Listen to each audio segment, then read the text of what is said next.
Prime Asia TV ਦੇਖ ਰਹੇ ਸਾਰੇ ਦਰਸ਼ਕਾਂ ਦਾ ਮੈਂ ਗੁਰਪ੍ਰੀਤ ਸੰਧਾਵਾਲੀਆ ਸਵਾਗਤ ਕਰਦਾ ਜੀ programme Prime Discussion with Jatinder Pannu show ਦੇ ਵਿੱਚ। ਅੱਜ ਆਪਾਂ ਫਿਰ ਬਹੁਤ ਸਾਰੀਆਂ ਖਾਸ ਖਬਰਾਂ ਦੇ ਉੱਪਰ ਪੰਨੂ ਸਾਹਿਬ ਦੀ ਰਾਏ ਜਾਣਾਂਗੇ ਅਤੇ ਇਹ ਵੀ ਜਾਣਾਂਗੇ ਕਿ ਉਹਨਾਂ ਖਬਰਾਂ ਦੇ ਪਿੱਛੇ ਅਸਲ ਸੱਚਾਈ ਕੀ ਹੈ, ਕਿਉਂਕਿ ਕਈ ਮਾਧਿਅਮਾਂ ਰਾਹੀਂ ਆਪਣੇ ਕੋਲ ਖਬਰ ਪਹੁੰਚ ਜਾਂਦੀ ਹੈ ਪਰ ਉਹਨਾਂ ਦੀ ਅਸਲੀ ਸੱਚਾਈ ਨਹੀਂ ਪਹੁੰਚਦੀ। ਸਭ ਤੋਂ ਪਹਿਲਾਂ ਸਵਾਗਤ ਕਰਦੇ ਹਾਂ ਪੰਨੂ ਸਾਹਿਬ, ਬਹੁਤ ਬਹੁਤ ਸਵਾਗਤ ਜੀ ਤੁਹਾਡਾ। ਜੀ ਸ਼ੁਕਰੀਆ ਪੰਨੂ ਸਾਹਿਬ, ਸਭ ਤੋਂ ਪਹਿਲਾ ਸਵਾਲ ਜਿਹੜਾ ਇਸ ਵਕਤ ਮੇਰੇ ਖਿਆਲ ਨਾਲ ਭਖੀ ਹੋਈ ਰਾਜਨੀਤੀ ਤੋਂ ਬਿਨਾਂ ਵੀ ਭਖਿਆ ਹੋਇਆ, ਉਹ ਸਵਾਲ ਹੈ ਸੁੱਚਾ ਸਿੰਘ ਲੰਗਾਹ ਹੋਰਾਂ ਦਾ। ਦੇਖੋ ਅਜੇ ਆ ਸਿਆਲਾਂ ਦੀ ਰੁੱਤ ਸੀਗੀ ਅਤੇ ਜਦੋਂ ਬਿਲਕੁਲ ਹੀ ਉਹਨਾਂ ਨੂੰ ਪੰਥ 'ਚੋਂ ਵੀ ਛੇਕ ਦਿੱਤਾ ਗਿਆ ਅਤੇ ਸਾਰੇ ਪਾਸਿਓਂ ਖੋਡੇ ਲਾਈਨ ਲਾ ਦਿੱਤਾ ਗਿਆ, ਇੰਨੇ ਵੱਡੇ ਦੋਸ਼ ਲੱਗ ਗਏ, ਫਿਲਮਾਂ ਤੱਕ ਬਾਹਰ ਆ ਗਈਆਂ ਅਤੇ ਹੁਣ ਉਹ ਬਾਇਜ਼ਤ ਬਰੀ ਹੋ ਗਏ ਨੇ। ਅਤੇ ਇਹ ਸਾਰਾ ਕੁਛ ਵਾਪਰਿਆ ਕਿੱਦਾਂ? ਮਤਲਬ ਤੁਹਾਨੂੰ ਕੀ ਲੱਗਦਾ ਕਿ ਅਸਲ 'ਚ ਹੋਇਆ ਕੀ ਹੋਊਗਾ? ਦੇਖੋ, ਸੁੱਚਾ ਸਿੰਘ ਲੰਗਾਹ ਅਦਾਲਤੀ ਫੈਸਲੇ ਤੋਂ ਬਾਅਦ ਇੱਕ ਬਾਇਜ਼ਤ ਮਾਣਯੋਗ ਹਿੰਦੁਸਤਾਨ ਦਾ ਨਾਗਰਿਕ ਹੈ ਜੀ। ਉਹਦੇ ਉੱਤੇ ਕੋਈ ਕਿੰਤੂ ਪਰੰਤੂ ਨਹੀਂ ਕੀਤਾ ਜਾ ਸਕਦਾ। ਪੰਜਾਬ ਦਾ ਸਾਬਕਾ ਮੰਤਰੀ ਹੈ, ਕੈਬਨਿਟ ਮੰਤਰੀ ਪੂਰਾ ਜੀ, ਸ਼੍ਰੋਮਣੀ ਗੁਰਦੁਆਰਾ ਪ੍ਰਬੰਧਕ ਕਮੇਟੀ ਦਾ 2-3 ਨਹੀਂ ਸ਼ਾਇਦ 4 ਵਾਰ ਦਾ ਮੈਂਬਰ ਆ, 5 ਦਾ ਵੀ ਹੋ ਸਕਦਾ ਜੀ। ਧੜੱਲੇਦਾਰ ਅਕਾਲੀ ਆਗੂ ਸੀ, ਕੁਰਬਾਨੀਆਂ ਵਾਲੇ ਅਕਾਲੀ ਦਲ ਦਾ ਉਹ ਗੁਰਦਾਸਪੁਰ ਜ਼ਿਲ੍ਹੇ ਦਾ ਪ੍ਰਧਾਨ ਸੀ। ਪਿਛਲੇ ਸਾਲ ਅਚਾਨਕ ਜਦੋਂ ਗੁਰਦਾਸਪੁਰ ਦੇ ਵਿੱਚ ਪਾਰਲੀਮੈਂਟ ਮੈਂਬਰ ਵਿਨੋਦ ਖੰਨਾ ਜਿਹੜਾ ਉਹਦਾ ਦੇਹਾਂਤ ਹੋ ਗਿਆ ਅਤੇ ਉਪ ਚੋਣ ਕਰਵਾਈ ਗਈ ਜੀ। ਉਸ ਉਪ ਚੋਣ ਤੋਂ ਪਹਿਲਾਂ ਇੱਕ CD ਸਾਹਮਣੇ ਆ ਗਈ। ਉਸ CD ਵਿੱਚ ਇਹ ਆਖਿਆ ਗਿਆ ਕਿ ਇੱਕ ਔਰਤ ਕਹਿੰਦੀ ਹੈ ਕਿ ਸੁੱਚਾ ਸਿੰਘ ਲੰਗਾਹ ਨੇ ਮੇਰੇ ਨਾਲ ਬਲਾਤਕਾਰ ਕੀਤਾ ਜੀ, ਮੇਰੀ ਜਾਇਦਾਦ ਵੀ ਹੜੱਪ ਲਈ, ਬਹੁਤ ਸਾਰੇ ਦੋਸ਼ ਲਾਏ ਗਏ। ਸੁੱਚਾ ਸਿੰਘ ਲੰਗਾਹ ਦੇ ਉੱਤੇ ਥੋੜ੍ਹੀ ਜਿਹੀ ਜਾਂਚ ਪੜਤਾਲ ਕਰਕੇ ਇੱਕ ਕੇਸ ਦਰਜ ਕਰ ਦਿੱਤਾ ਗਿਆ। ਇਹ ਇੱਥੋਂ ਭਗੌੜਾ ਹੋ ਗਿਆ ਜੀ। ਚੰਡੀਗੜ੍ਹ ਜਾ ਕੇ ਭਗੌੜਾ, ਕਾਨੂੰਨੀ ਭਗੌੜਾ ਨਹੀਂ ਸੀ, ਇੱਥੋਂ ਭਗੌੜਾ ਹੋ ਗਿਆ ਜੀ। ਚੰਡੀਗੜ੍ਹ ਜਾ ਕੇ ਇਹਨੇ ਲੋਕਲ ਅਦਾਲਤ ਤੋਂ ਲੈ ਕੇ ਹਾਈ ਕੋਰਟ ਤੱਕ ਚਾਰਾਜੋਈ ਕੀਤੀ, ਗੱਲ ਨਹੀਂ ਬਣੀ। ਫਿਰ ਚੁੱਪ ਚਪੀਤਾ ਆ ਕੇ ਗੁਰਦਾਸਪੁਰ ਦੇ ਵਿੱਚ ਅਦਾਲਤ ਵਿੱਚ ਪੇਸ਼ ਹੋ ਗਿਆ ਜੀ। ਇਹਦੀ ਪੇਸ਼ੀ ਤੋਂ ਬਾਅਦ ਇਹਦੇ ਸਮਰਥਕਾਂ ਨੇ ਉੱਥੇ ਨਾਅਰੇ ਲਾਏ, ਸੁੱਚਾ ਸਿੰਘ ਲੰਗਾਹ ਤੇਰੀ ਸੋਚ ਤੇ ਪਹਿਰਾ ਦਿਆਂਗੇ ਠੋਕ ਕੇ ਜੀ। ਲੋਕੀ ਪੁੱਛਦੇ ਸੀ ਕੇਸ ਤਾਂ ਬਣਿਆ ਇਸ ਤਰ੍ਹਾਂ ਦਾ, ਤੁਸੀਂ ਪਹਿਰਾ ਕੀ ਦਿਓਗੇ ਠੋਕ ਕੇ? ਬਾਈ ਉਹਦੇ ਬੰਦੇ ਕਹਿੰਦੇ ਸੀ ਵੇਖਿਓ ਸੁੱਚਾ ਸਿੰਘ ਲੰਗਾਹ ਬਾਇਜ਼ਤ ਹੋ ਕੇ ਬਰੀ ਹੋ ਕੇ ਜੀ ਬਾਹਰ ਆਵੇਗਾ, ਅਤੇ ਉਹ ਆ ਗਿਆ। ਦੂਜੀ ਗੱਲ,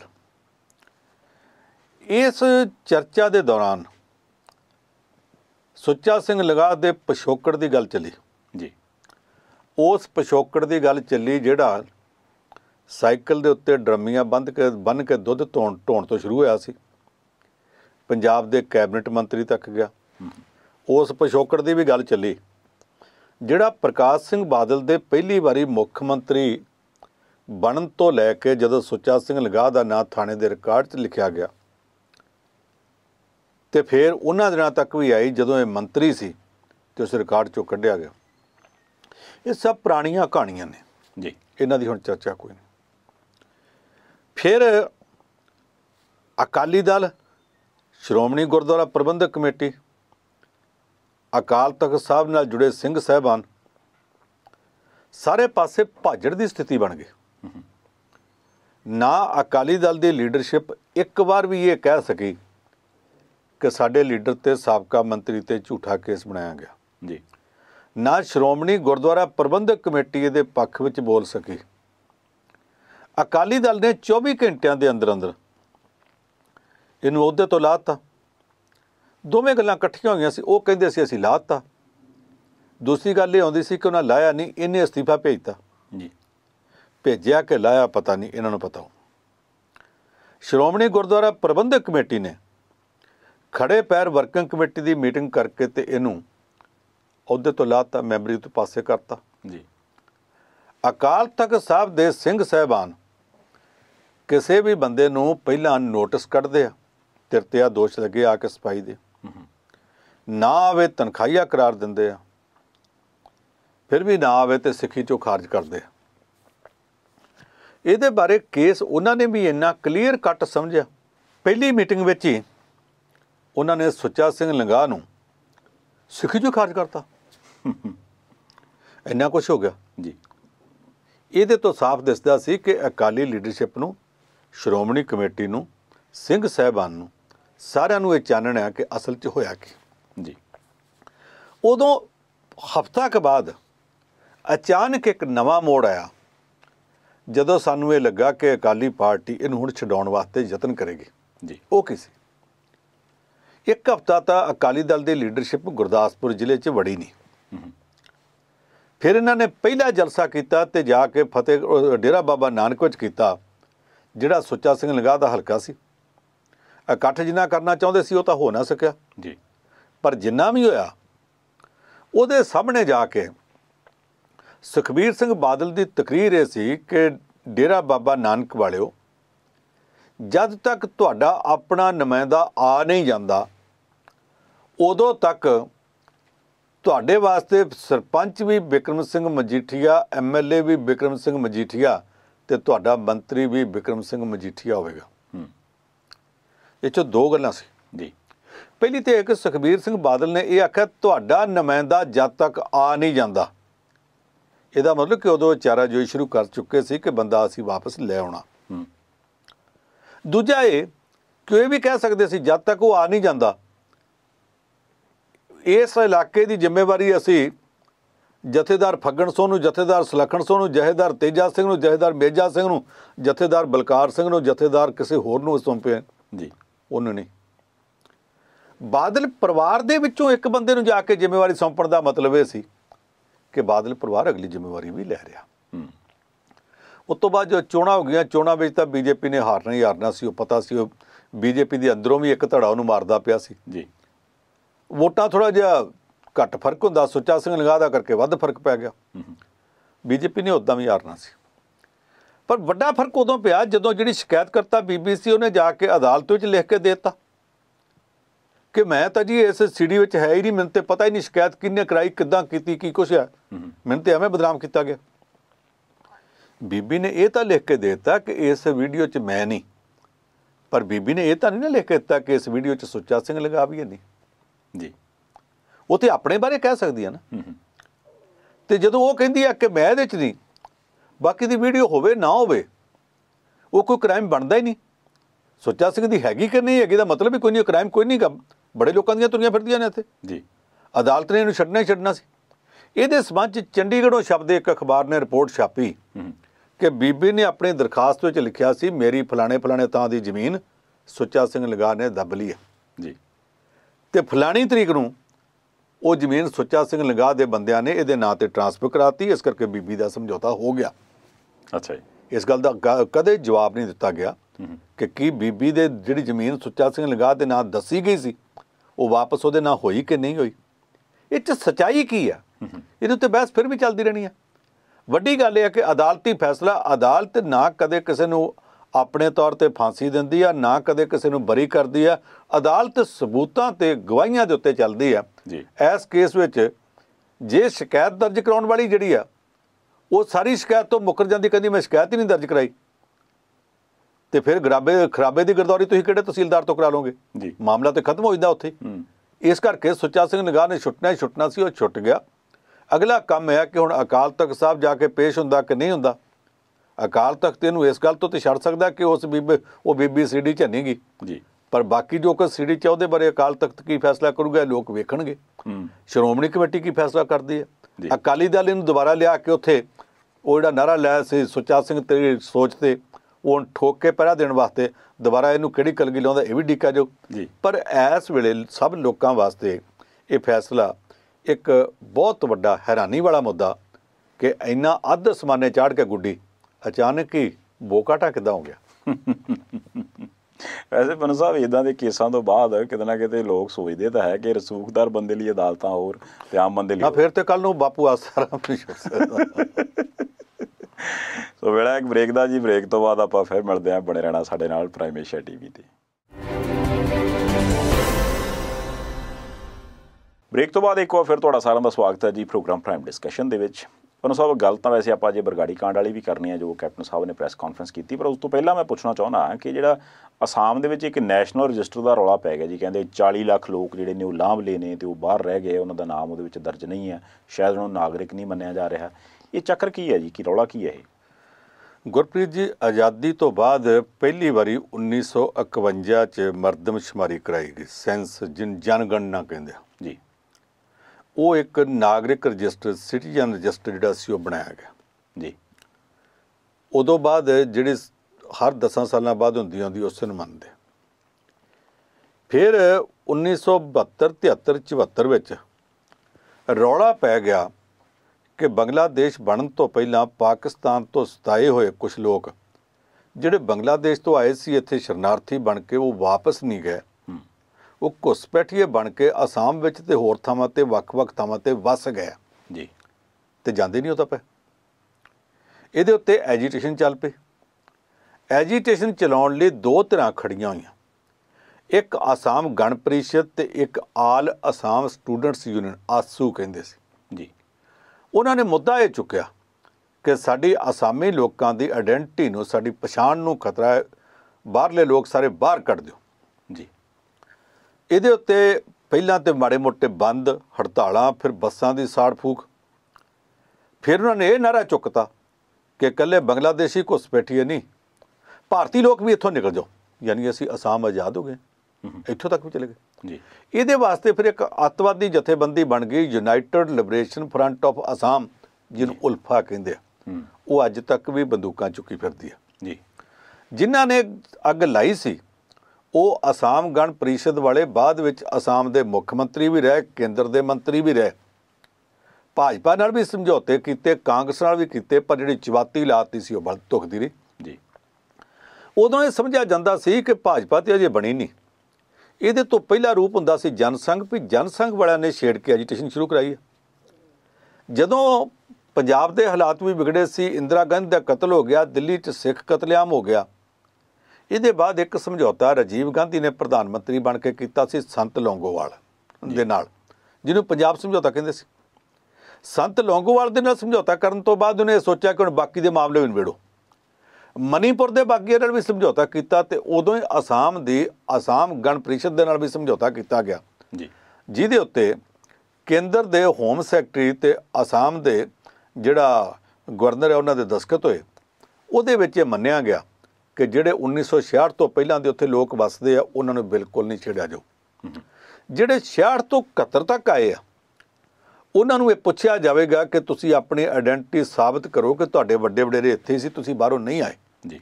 ਪਰ ਇਹ 1985 'ਚ ਸਮਝੌਤਾ ਹੋਇਆ ਸੀ।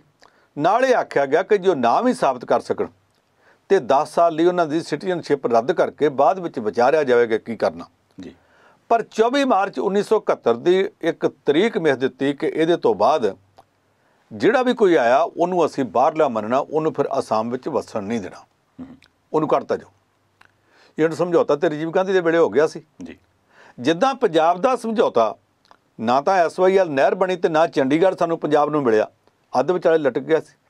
ਉਸੇ ਤਰ੍ਹਾਂ ਅਸਾਮ ਦਾ ਇਹ ਸਮਝੌਤਾ ਵੀ ਅੱਧ ਵਿਚਾਲੇ ਲਟਕ ਗਿਆ, ਕਿਸੇ ਪਾਸੇ ਕਦੇ ਲੱਗਾ ਹੀ ਨਹੀਂ। BJP ਵਾਲੇ ਇਹਨੂੰ ਚੁੱਕਦੇ ਰਹੇ ਕਿ ਜੇ ਸਾਡਾ ਰਾਜ ਆ ਗਿਆ ਤੇ ਅਸੀਂ ਕਰਕੇ ਵਿਖਾਵਾਂਗੇ ਜੀ। ਹੁਣ ਕੇਂਦਰ ਵਿੱਚ ਨਰਿੰਦਰ ਮੋਦੀ ਸਰਕਾਰ ਭਾਜਪਾ ਦੀ, ਅਸਾਮ ਦੇ ਵਿੱਚ ਭਾਜਪਾ ਦੀ ਸਰਕਾਰ ਸੋਨੋਵਾਲ ਦੀ, ਸਰਬਾਨੰਦ ਸੋਨੋਵਾਲ ਜੀ।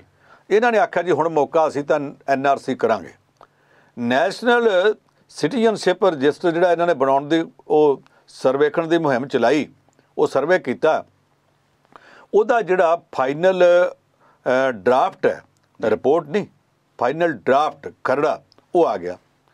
ਉਹਦੇ ਵਿੱਚ 40 ਲੱਖ ਲੋਕ ਉਹ ਕੱਢਤੇ ਆ ਜਿਹੜੇ ਅਜੇ ਵਿਚਾਰ ਅਧੀਨ ਆ, ਉਹ ਸਾਬਤ ਨਹੀਂ ਕਰ ਸਕੇ ਕਿ ਅਸੀਂ ਅਸਾਮੀ ਹਾਂ ਜੀ। 2,48,000 ਲੋਕ ਉਹ ਨੇ ਜਿਨ੍ਹਾਂ ਦਾ ਪਤਾ ਹੀ ਲੱਗ ਗਿਆ ਕਿ ਅਸਾਮੀ ਨਹੀਂ ਬਾਹਰ ਲਿਆ। ਜਿਹੜੇ 40 ਲੱਖ ਲੋਕ ਆ ਜੀ, ਉਹਨਾਂ ਬਾਰੇ ਸਰਕਾਰ ਕਹਿੰਦੀ ਹੈ ਜੀ ਅੰਤਮ ਖਰੜਾ ਹੈ, ਅੰਤਮ ਰਿਪੋਰਟ ਨਹੀਂ, ਉਹਨਾਂ ਨੂੰ ਅਸੀਂ ਮੌਕਾ ਦੇਵਾਂਗੇ ਆਪਣੇ ਆਪ ਨੂੰ ਫਿਰ ਸਾਬਤ ਕਰਨ, ਫਾਰਮ ਭਰਨ। ਪਰ ਆ 2,48,000 ਇਹਨਾਂ ਦਾ ਕਰਨਾ, ਆਖਿਰਕਾਰ ਸਰਕਾਰ ਨੂੰ ਕੋਈ ਫੈਸਲਾ ਤੇ ਕਰਨਾ ਪਵੇਗਾ ਨਾ ਜੀ। ਕੋਈ ਬੰਦਾ ਕਿਸੇ ਸਿਟੀਜ਼ਨਸ਼ਿਪ ਤੋਂ ਬਗੈਰ ਤੇ ਰਹਿ ਨਹੀਂ ਸਕਦਾ। ਜੇ ਇਹ 2,48,000 ਇੱਥੇ ਨਹੀਂ ਰੱਖਣੇ, ਕੀ ਕਰਨਾ? ਬੰਗਲਾਦੇਸ਼ ਨੂੰ ਭੇਜ ਦੇਣੇ ਜਾਂ UN ਨੂੰ ਆਖੜਾ ਲੈ ਜੇ। ਇਹਨਾਂ ਦਾ ਕਰਨਾ ਕੀ ਹੈ? ਇਹਨਾਂ ਦੇ ਵਿੱਚੋਂ ਜਿਹੜੇ 1971 ਤੋਂ ਇੱਥੇ ਆਏ ਨੇ ਜਾਂ ਉਹਦੇ ਨੇੜੇ ਤੇੜੇ ਦੇ ਆਏ ਨੇ, ਇਹਨਾਂ ਨੇ 47 ਸਾਲਾਂ ਦੇ ਵਿੱਚ ਵਿਆਹ ਵੀ ਕਰਾਏ ਹੋਣਗੇ, ਉਹਨਾਂ ਦੇ ਬੱਚੇ ਵੀ ਹੋਏ ਹੋਣਗੇ ਜੀ। ਖਾੜੀ ਦੇ ਦੇਸ਼ਾਂ ਸਊਦੀ ਅਰਬ, ਯੂਏ, ਕਤਰ, ਦੁਬਈ, ਇਹਨਾਂ ਨੂੰ ਛੱਡ ਦਿੱਤਾ ਜਾਵੇ। ਬਾਕੀ ਸਾਰੀ ਦੁਨੀਆ 'ਚ ਰਿਵਾਜ ਹੈ, ਇਜ਼ਰਾਈਲ ਨੂੰ ਵੀ ਛੱਡ ਦਿਓ, ਈਰਾਨ ਨੂੰ ਵੀ ਛੱਡ ਦਿਓ, ਬਾਕੀ ਸਭ ਥਾਵਾਂ 'ਤੇ ਰਿਵਾਜ ਹੈ ਕਿ ਜਿਹੜਾ ਉੱਥੇ ਗਿਆ ਹੋਵੇ, ਭਾਵੇਂ ਟੂਰਿਸਟ ਵੀ ਹੋਵੇ, ਜੇ ਉਹਦੇ ਬੱਚਾ ਹੋ ਜਾਂਦਾ ਤਾਂ ਉਹ ਬੱਚਾ ਉਸ ਦੇਸ਼ ਦਾ ਸਿਟੀਜ਼ਨ ਮੰਨਿਆ ਜਾਂਦਾ ਜੀ। ਜਿਹੜੇ 47 ਸਾਲਾਂ 'ਚ ਬੱਚੇ ਇੱਥੇ ਪੈਦਾ ਹੋਏ ਆ, ਅਸੀਂ ਉਹਨਾਂ ਨੂੰ ਭਾਰਤ ਦੇ ਸਿਟੀਜ਼ਨ ਮੰਨਣਾ ਕਿ ਨਹੀਂ ਮੰਨਣਾ, ਇਹ ਸਵਾਲ ਅਜੇ ਤੱਕ ਉੱਦਾਂ ਖੜਾ। ਨਹੀਂ ਵੀ ਮੰਨਣਾ ਤੇ ਜਿਹੜੇ 2,48,000 ਲੋਕ ਨੇ, ਇੰਨੇ ਤਾਂ ਅਜੇ ਨਿਕਲ ਆਏ ਆ, ਅਜੇ ਹੋਰ ਵੀ ਨਿਕਲਣਗੇ। ਇਹਨਾਂ ਨੂੰ ਫਿਰ ਕਿੱਧਰ ਘੱਲਣਾ? ਬੰਗਲਾਦੇਸ਼ ਨੂੰ। ਤੇ ਜੇ ਬੰਗਲਾਦੇਸ਼ ਨੇ ਆਖਿਆ ਅਸੀਂ ਨਹੀਂ ਲੈਣਾ, ਫਿਰ ਕਰਨਾ। ਅੱਜ ਬੀਜੇਪੀ ਦੇ ਇੱਕ MLA ਦਾ ਬਿਆਨ ਆਇਆ ਕਿ ਜਿਹੜੇ ਬਾਹਰਲੇ ਲੋਕ ਅਸਾਮ ਵਿੱਚ ਨਿਸ਼ਾਨਦੇਹੀ ਕਰ ਲਈ ਹੈ, ਇਹਨਾਂ ਸਭ ਨੂੰ ਗੋਲੀ ਮਾਰ ਦੇਣੀ ਚਾਹੀਦੀ ਹੈ। ਕਿੱਡੀ ਬਦਤਮੀਜੀ ਹੈ। ਤੁਸੀਂ 2,48,000 ਲੋਕਾਂ ਨੂੰ ਗੋਲੀ ਮਾਰ ਦੋਗੇ? ਉਹ ਬੰਦਾ, ਇਹ ਬੀਜੇਪੀ ਦੀ ਲਾਈਨ ਥੋੜ੍ਹਾ ਹੋ ਸਕਦੀ ਹੈ ਕਿ 2,48,000 ਲੋਕਾਂ ਨੂੰ ਬਿਜਲੀ ਮਾਰ ਦਿਓ, ਗੋਲੀ ਮਾਰ ਦਿਓ ਜੀ। ਇੱਦਾਂ ਦੀਆਂ ਜਿਹੜੀਆਂ ਸੁਰਾਂ ਨਿਕਲਦੀਆਂ ਪਈਆਂ, ਇੱਦਾਂ ਦੀਆਂ ਜਿਹੜੀਆਂ ਗੱਲਾਂ ਕੀਤੀਆਂ ਜਾ ਰਹੀਆਂ ਨੇ, ਇਹ ਗੱਲਾਂ ਬੜੀ ਬਦਤਮੀਜੀ ਆ। ਹੁਣ ਅਗਲੇ ਪਾਸੇ ਜਾ ਕੇ ਇਹਨਾਂ ਦੇ ਕੈਲਾਸ਼ ਵਿਜੇ ਵਰਗੀ ਆ, ਮੱਧ ਪ੍ਰਦੇਸ਼ ਦਾ ਲੀਡਰ ਆ, ਪਰ ਲੀਡਰ ਸੈਂਟਰ ਲੀਡਰਸ਼ਿਪ 'ਚ ਅੱਜ ਕੱਲ੍ਹ ਜੀ, ਕੇਂਦਰ ਦਾ ਮੰਤਰੀ ਵੀ ਰਹਿ ਚੁੱਕਾ। ਉਹਨੇ ਜਾ ਕੇ ਬੰਗਾਲ 'ਚ ਕਹਿਤਾ ਜੀ ਅਜੇ ਤੇ ਅਸਾਮ ਦੀ ਗੱਲ ਆ, ਵੇਖਿਓ ਤਾਂ ਸਹੀ, ਸਾਡਾ ਰਾਜ ਆ ਗਿਆ, ਅਸੀਂ ਬੰਗਾਲ ਦੇ ਵਿੱਚੋਂ ਵੀ ਕੱਢਣੇ ਆ ਤੇ 1 ਕਰੋੜ ਤੋਂ ਵੱਧ ਲੋਕ ਇੱਥੋਂ ਕੱਢ ਦੇਣੇ ਆ। ਤੁਸੀਂ 1 ਕਰੋੜ ਬੰਗਾਲ 'ਚੋਂ ਕੱਢੋਗੇ, 40 ਲੱਖ ਅਸਾਮ 'ਚੋਂ ਕੱਢੋਗੇ, ਇਹ ਰਲਾ ਕੇ 1.5 ਕਰੋੜ ਬਣ ਜਾਏਗਾ। ਇਹ 1.5 ਕਰੋੜ ਫਿਰ ਦੇਣੇ ਕਿਹਨੂੰ ਆ? ਇਹਦੇ ਬਾਰੇ ਸੋਚਿਆ? ਇਹਦੇ ਬਾਰੇ ਕੇਂਦਰ ਦੀ ਸਰਕਾਰ ਵੀ ਕੁਝ ਨਹੀਂ ਦੱਸਦੀ, ਅਸਾਮ ਦੀ ਵੀ ਕੁਝ ਨਹੀਂ ਦੱਸਦੀ। ਹਾਲਾਤ ਇਹੋ ਜਿਹੇ ਬਣੇ ਪਏ ਆ ਕਿ ਜੇ ਕੱਲ੍ਹ ਨੂੰ ਇਹ ਉੱਥੇ ਅਮਨ ਕਾਨੂੰਨ ਨੂੰ ਅੱਗ ਲੱਗ ਗਈ, ਜੇ ਕੋਈ ਚਵਾਤੀ ਕਿਸੇ ਪਾਸੇ ਲੱਗ ਗਈ, ਜਿੱਦਾਂ ਦੀਆਂ ਗੱਲਾਂ ਕੀਤੀਆਂ ਜਾ ਰਹੀਆਂ ਨੇ ਜੀ। ਇਹ ਇੱਕ ਉਰਦੂ ਦਾ ਸ਼ੇਰ ਹੈਗਾ, वो वक्त भी देखा तारीख की घड़ियों ने, लम्हों ने खता की थी, सदियों ने सज़ा पाई। ਅਸੀਂ ਭਾਰਤੀ ਲੋਕਾਂ ਨੇ ਅੱਗੇ ਬਥੇਰੀ ਸਜ਼ਾ ਭੁਗਤੀ ਹੋਈ ਆ, ਹੁਣ ਨਵੀਆਂ ਚਵਾਤੀਆਂ ਤੋਂ ਬਚਣਾ ਚਾਹੀਦਾ। ਬਿਲਕੁਲ ਸਹੀ ਗੱਲ ਹੈ। ਸੋ ਇਹ ਮੂਰਖਤਾਈ ਵਾਲੇ ਸਿਰ ਜਿਹੜੇ ਨੇ ਜੀ ਲੀਡਰਾਂ ਦੇ, ਉਹ ਕਈ ਕੁਛ ਦੇ ਬਿਆਨ ਦਿੰਦੇ ਆ। ਬਾਕੀ ਰੱਬ ਸੁੱਖ ਰੱਖੇ। ਆਪਾਂ ਮਿਲਦੇ ਹਾਂ ਥੋੜ੍ਹੀ ਜਿਹੀ ਬ੍ਰੇਕ ਤੋਂ ਬਾਅਦ। ਤੁਸੀਂ ਦੇਖਦੇ ਰਹਿਣਾ ਪ੍ਰਾਈਮ ਏਸ਼ੀਆ TV। ਬ੍ਰੇਕ ਤੋਂ ਬਾਅਦ ਇੱਕ ਵਾਰ ਫਿਰ ਤੁਹਾਡਾ ਸਾਰਿਆਂ ਦਾ ਸਵਾਗਤ ਹੈ ਜੀ ਪ੍ਰੋਗਰਾਮ ਪ੍ਰਾਈਮ ਡਿਸਕਸ਼ਨ ਦੇ ਵਿੱਚ। ਪੰਨੂ ਸਾਹਿਬ, ਜਸਟਿਸ ਰਣਜੀਤ ਸਿੰਘ ਹੋਰਾਂ ਦੀ ਜਿਹੜੀ ਰਿਪੋਰਟ ਆਈ ਹੈ, ਕੈਪਟਨ ਸਾਹਿਬ ਨੇ ਕਹਿ ਤਾ ਕਿ ਅਸੀਂ ਵਿਧਾਨ ਸਭਾ 'ਚ ਰੱਖਾਂਗੇ, ਅਤੇ ਨਾਲ ਹੀ ਉਹਨਾਂ ਨੇ ਬਰਗਾੜੀ ਕਾਂਡ ਦੇ ਬਾਰੇ 'ਚ ਜਿਹੜਾ ਉਹ ਫੈਸਲਾ ਸੀਗਾ ਉਹ CBI ਨੂੰ ਦੇ ਦਿੱਤਾ ਅੱਗੇ ਕਿ ਤੁਸੀਂ ਹੁਣ ਇੱਥੇ ਜਾਂਚ ਅਗਲੀ ਕਰ ਲਓ। ਇਹਨੂੰ ਕਿਵੇਂ ਦੇਖਦੇ ਹੋ? ਦੇਖੋ, ਬਰਗਾੜੀ ਜਵਾਹਰ ਸਿੰਘ ਵਾਲਾ ਜੀ, ਪਹਿਲਾਂ ਸ੍ਰੀ ਗੁਰੂ ਗ੍ਰੰਥ ਸਾਹਿਬ ਦੀ ਬੀੜ ਚੋਰੀ ਕੀਤੀ ਗਈ, ਫਿਰ ਉਹਦੇ ਪੱਤਰੇ ਜਿਹਨੂੰ ਸਿੱਖ ਸਮਾਜ 'ਚ ਅੰਗ ਆਖਿਆ ਜਾਂਦਾ ਜੀ, ਉਹ ਪਾੜ ਕੇ ਅੱਡ ਅੱਡ ਥਾਵਾਂ 'ਤੇ ਖਿਲਾਰੇ ਗਏ। ਉਹਦੇ ਬਾਅਦ ਬਹਿਬਲ ਕਲਾਂ ਦੇ ਵਿੱਚ ਇੱਕ ਇਕੱਠ ਹੋਇਆ, ਗੋਲੀ ਚੱਲੀ, 2 ਬੰਦੇ ਮਰ ਗਏ, 2 ਜ਼ਖਮੀ ਹੋ ਗਏ, ਬੜੀ ਬੁਰੀ ਤਰ੍ਹਾਂ ਜ਼ਖਮੀ ਹੋ ਗਏ ਜੀ। ਬਾਦਲ ਸਰਕਾਰ ਦੇ ਵੇਲੇ ਹੋਇਆ, ਉਹਨਾਂ ਨੇ ਕਿਸੇ ਪਾਸੇ ਲਾਇਆ ਨਹੀਂ। ਨਵੀਂ ਸਰਕਾਰ ਨੇ ਇਸ ਮੁੱਦੇ ਦੇ ਉੱਤੇ ਕਮਿਸ਼ਨ ਬਣਾ ਦਿੱਤਾ, ਜਸਟਿਸ ਰਣਜੀਤ ਸਿੰਘ ਕਮਿਸ਼ਨ, ਉਹਦੀ ਰਿਪੋਰਟ ਆ ਗਈ ਹੈ। ਸਰਕਾਰ ਕਹਿੰਦੀ ਹੈ ਕਿ ਰਿਪੋਰਟ ਅਸੀਂ ਵਿਧਾਨ ਸਭਾ 'ਚ ਰੱਖਾਂਗੇ ਜੀ। ਮੁੱਖ ਮੰਤਰੀ ਨੇ ਆਖਿਆ ਜੀ ਅਸੀਂ ਰੱਖ ਦਿਆਂਗੇ, ਜੇ ਵਿਧਾਇਕ ਕਹਿਣਗੇ ਤੇ ਅਸੀਂ ਵਿਚਾਰ ਕਰਨੀ ਤੇ ਕਹਾਂਗੇ ਕਰ ਲਓ ਬਹਿਸ ਵੀ ਕਰਾ ਦਿਆਂਗੇ। ਪਰ ਜਿਹੜਾ ਉੱਥੇ ਗੋਲੀ ਕਾਂਡ ਹੋਇਆ, ਉਹਦੀ ਨਿਸ਼ਾਨਦੇਹੀ ਕਿਹੜੇ ਪੁਲਿਸ ਅਫਸਰ ਨੇ, IG ਦਾ ਨਾਂ ਆਉਂਦਾ, DIG ਦਾ ਨਾਂ ਆਉਂਦਾ, SSP ਦਾ ਨਾਂ ਆਉਂਦਾ, ਥਾਣੇਦਾਰਾਂ ਦੇ ਨਾਂ ਆਉਂਦੇ ਆ। ਉਹਨਾਂ ਸਾਰਿਆਂ ਬਾਰੇ ਅਗਲੀ ਪੁਣਛਾਣ ਦਾ ਕੰਮ ਉਹ ਕਹਿੰਦੇ ਜੀ ਅਸੀਂ CBI ਨੂੰ ਸੌਂਪ ਦਿਆਂਗੇ ਜੀ। ਮੈਨੂੰ ਨਹੀਂ ਪਤਾ CBI ਕਿਹੜੇ ਕੱਦੂ 'ਚ ਤੀਰ ਮਾਰੂਗੀ। ਅਜੇ ਤੱਕ ਤੇ CBI ਨੇ ਜਿੰਨੇ ਕੁ ਕੇਸ ਲਏ ਆ, ਇਹ ਕੇਸ ਬੜੀ ਤੇਜ਼ੀ ਨਾਲ ਫੜਦੀ ਆ ਜੀ, ਪਰ ਇਹਦਾ ਕਨਵਿਕਸ਼ਨ ਰੇਟ ਬਹੁਤ ਘੱਟ ਹੈ। ਬਹੁਤ ਥੋੜ੍ਹੇ ਕੇਸ ਸਾਡੇ ਸਿਰੇ ਚੜ੍ਹਦੇ। ਕੇਂਦਰ ਸਰਕਾਰ ਦਾ ਟੈਲੀਕਾਮ ਸਕੈਂਡਲ ਕਿੱਡਾ ਵੱਡਾ ਸੀ, 2G ਸਪੈਕਟਰਮ ਦਾ ਜੀ। ਟੈਲੀਕਾਮ ਮੰਤਰੀ ਨੂੰ, ਕੈਬਨਿਟ ਮੰਤਰੀ ਕੇਂਦਰ ਦੇ ਨੂੰ ਅਹੁਦਾ ਛੱਡ ਕੇ ਤੇ ਜੇਲ੍ਹ 'ਚ ਰਹਿਣਾ ਪਿਆ, ਤੇ ਬਾਅਦ 'ਚੋਂ ਸਾਰੇ ਖਾਰਜ ਹੋ ਗਿਆ ਕਿਉਂਕਿ CBI ਨੇ ਕੇਸ ਦੀ ਪੈਰਵੀ ਨਹੀਂ ਕੀਤੀ ਜੀ। ਜਗਦੀਸ਼ ਟਰੈਕਟਰ ਦੇ ਖਿਲਾਫ ਕੇਸ 1984 ਤੋਂ ਚੱਲਦਾ ਪਿਆ, ਤੇ ਸੱਜਣ ਕੁਮਾਰ ਦੇ ਵੀ 34 ਸਾਲ ਹੋ ਗਏ, ਕੇਸ ਚੱਲੀ ਜਾਂਦਾ ਤੇ ਚੱਲੀ ਜਾਂਦਾ ਜੀ। CBI ਨੇ ਕੁਛ ਨਹੀਂ ਕੀਤਾ। ਹੁਣ ਇਹ ਕੇਸ CBI ਨੂੰ ਸੌਂਪ ਦੇਣਾ ਤੇ ਇਹ ਆਸ ਕਰਨੀ ਕਿ CBI ਨੂੰ ਕਿਸੇ ਪਾਸੇ ਲਾ ਦੇਗੀ, ਇਹਦੇ ਨਾਲ ਮਸਲਾ ਲਟਕ ਜਾਣਾ। ਜੋ ਕਰਨਾ ਸੀ ਪੰਜਾਬ ਦੀ ਪੁਲਿਸ, ਇਹਦੇ ਕੋਲ ਏਜੰਸੀਆਂ ਹੈਗੀਆਂ ਜੀ, ਇੱਥੇ ਇਹ ਆਪਣੇ ਤੌਰ ਦੇ ਉੱਤੇ ਇੰਨੇ ਸਮਰੱਥ ਹੈਗੇ ਆ ਕਿ ਕਰ ਸਕਦੇ ਸੀ। ਬਿਹਤਰ ਹੁੰਦਾ ਕਿ ਇੱਥੇ ਮਸਲਾ ਇਹ ਨਿਬੇੜ ਦਿੱਤਾ ਜਾਂਦਾ। ਉੱਦਾਂ ਇਹ ਕਮਿਸ਼ਨ ਜਸਟਿਸ ਰਣਜੀਤ ਸਿੰਘ ਦਾ ਇਸ ਕਰਕੇ ਬਣਾਉਣਾ ਪਿਆ ਕਿਉਂਕਿ ਪਿਛਲੀ ਬਾਦਲ ਸਰਕਾਰ ਨੇ ਇੱਕ ਜਸਟਿਸ ਮਾਨ ਕਮਿਸ਼ਨ ਬਣਾਇਆ ਸੀ ਜੀ। ਉਹਦੀ ਰਿਪੋਰਟ ਵੀ ਆਈ, ਨਾ ਵਿਚਾਰੀ, ਨਾ ਪਾੜੀ, ਨਾ ਚੁੱਕੀ, ਨਾ ਸੁੱਟੀ, ਉਹਦੇ ਵੱਲ ਅੱਖਾਂ ਮੀਟ ਕੇ ਤੁਰ ਗਏ। ਜੇ ਉਹਨਾਂ ਨੇ ਉਸ ਰਿਪੋਰਟ 'ਤੇ ਕੁਛ ਕੀਤਾ ਹੁੰਦਾ, ਨਵੀਂ ਸਰਕਾਰ ਕਰਦੀ ਤੇ ਉਹ ਕਹਿ ਸਕਦੇ ਸੀ ਰਾਜਸੀ ਪੱਖ ਤੋਂ, ਤੇ ਜਦੋਂ ਉਹਨਾਂ ਨੇ ਆਪਣੀ ਆਪ ਬਣਵਾਈ ਰਿਪੋਰਟ ਜਿਹੜੀ ਆ ਉਹਨੂੰ ਪੜ੍ਹ ਕੇ ਵੀ ਨਹੀਂ ਵੇਖਿਆ, ਪਰੇ ਰੱਖ ਦਿੱਤੀ ਧੱਕਦੀ ਹੈ, ਤੇ ਫਿਰ ਨਵੀਂ ਸਰਕਾਰ ਦੇ ਹੱਥ ਇਸ ਵੇਲੇ ਵਾਗ ਹੈ, ਜੋ ਮਰਜ਼ੀ ਕਰੇ। ਆਖਰੀ ਸਵਾਲ ਪੰਜ ਸਾਹਿਬ ਮੈਂ ਕਰਨਾ ਚਾਹੁੰਦਾ, ਪੰਚਕੂਲੇ ਜਿਹੜੀ ਹਿੰਸਾ ਹੋਈ ਸੀ, ਕਹਿੰਦੇ ਹੁਣ ਇੱਕ ਵਿਸ਼ੇਸ਼ ਅਦਾਲਤ ਨੇ ਜਿਹੜੇ ਮੁੱਖ ਦੋਸ਼ੀ ਸੀ ਉਹ ਬਰੀ ਕਰ ਦਿੱਤੇ ਆ, ਪਹਿਲਾਂ ਪੰਜਾਬ 'ਚ ਵੀ ਕੀਤੇ ਸੀ, ਇਹ ਹੁਣ ਵੋਟਾਂ ਹੌਲੀ ਹੌਲੀ ਨੇੜੇ ਆਉਂਦੀਆਂ ਲੱਗਦੀਆਂ?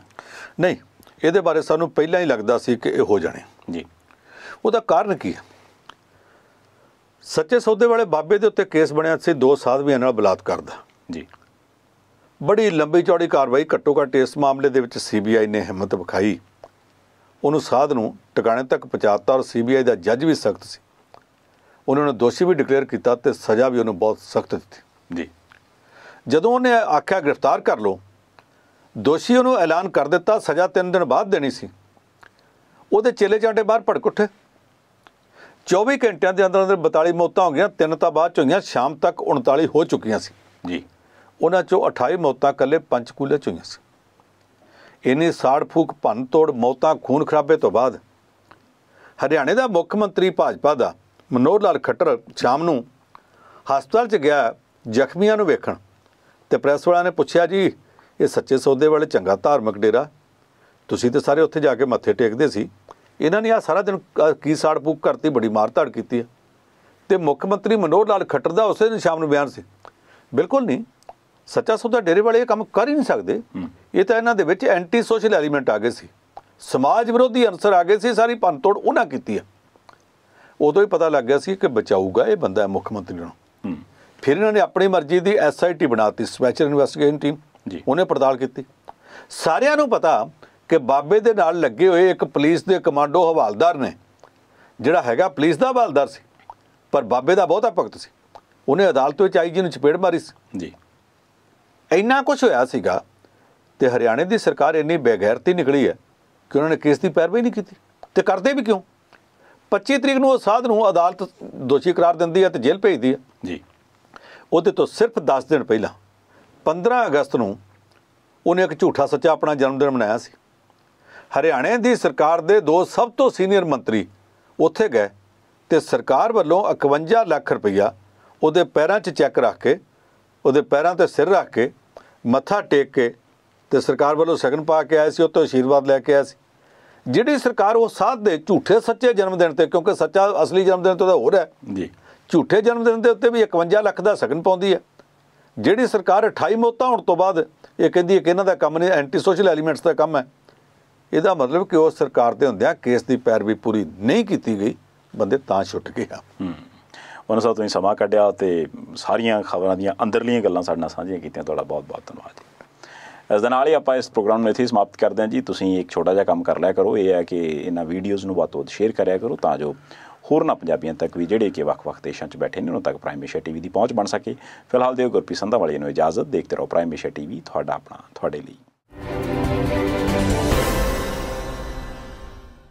ਪ੍ਰਾਈਮ ਏਸ਼ੀਆ TV ਦਿਲ ਦੀਆਂ ਗਹਿਰਾਈਆਂ 'ਚੋਂ ਆਪ ਸਭ ਵੱਲੋਂ ਦਿੱਤੇ ਪਿਆਰ ਲਈ ਧੰਨਵਾਦੀ ਹੈ ਕਿ ਥੋੜ੍ਹੇ ਜਿਹੇ ਸਮੇਂ ਵਿੱਚ ਹੀ ਤੁਸੀਂ ਸਾਨੂੰ ਘਰ ਦੀ ਪਸੰਦ ਬਣਾ ਦਿੱਤਾ ਹੈ। ਅਜਿਹੇ 'ਚ ਅਸੀਂ ਪਹਿਲਾਂ ਨਾਲੋਂ ਵੀ ਜ਼ਿਆਦਾ ਮਿਹਨਤ ਨਾਲ ਹੋਰ ਨਵੇਂ ਪ੍ਰੋਗਰਾਮ ਲੈ ਕੇ ਆ ਰਹੇ ਹਾਂ, ਪਰ ਤੁਹਾਡੇ ਸਾਥ ਤੋਂ ਬਿਨਾਂ ਅਸੀਂ ਕੁਝ ਵੀ ਨਹੀਂ ਹਾਂ। ਸੋ YouTube ਤੇ ਸਾਡਾ ਚੈਨਲ ਸਬਸਕ੍ਰਾਈਬ ਕਰਨਾ ਨਾ ਭੁੱਲਣਾ ਤੇ ਬੈਲ ਦਾ ਬਟਨ ਜ਼ਰੂਰ ਦਬਾਉਣਾ, ਤਾਂ ਜੋ ਨਵੇਂ ਪ੍ਰੋਗਰਾਮਾਂ ਦਾ ਨੋਟੀਫਿਕੇਸ਼ਨ ਤੁਹਾਨੂੰ ਮਿਲ ਸਕੇ। ਇਹਨਾਂ ਪਲੇਟਫਾਰਮਸ ਤੇ ਵੀ ਤੁਸੀਂ ਸਾਨੂੰ ਦੇਖ ਸਕਦੇ ਹੋ, ਤੇ ਇਸ ਦੇ ਨਾਲ ਹੀ ਇਹਨਾਂ ਸਾਰੇ ਪਲੇਟਫਾਰਮਸ ਤੇ ਵੀ ਅਸੀਂ ਅਵੇਲੇਬਲ ਹਾਂ। ਤੇ ਸਾਡਾ Facebook ਪੇਜ ਵੀ ਲਾਈਕ ਕਰਨਾ। ਪ੍ਰਾਈਮ ਏਸ਼ੀਆ TV, ਤੁਹਾਡਾ ਆਪਣਾ, ਤੁਹਾਡੇ ਲਈ।